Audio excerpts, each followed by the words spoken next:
हजुरहरू हेर्दै हुनुहुन्छ प्रत्यक्ष रूपमा अहिले मैले हजुरहरूलाई देखाइरहेको भिडियो चाहिँ यो हाम्रो सुदूरपश्चिम प्रदेशको हाम्रो एक कला संस्कृति र रीतिरिवाजमा आधारित रहेको हाम्रो यस देउडा खालको कुन कला संस्कृति छ सो यो अनुरूप हाम्रो यस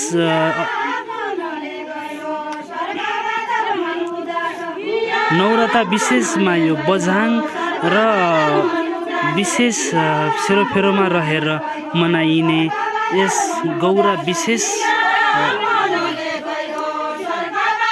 भइरहेको हजुरहरूलाई देखाइरहेको अहिले हजुरहरूले हेरिराख्नु भएको चाहिँ हाम्रो डोटी जिल्ला जुराइल गाउँपालिका 1 घण्टेश्वर घोरडीमा अवस्थित गौरा विशेष कार्यक्रममा हजुरहरूलाई हेरिराख्नु भएको छ।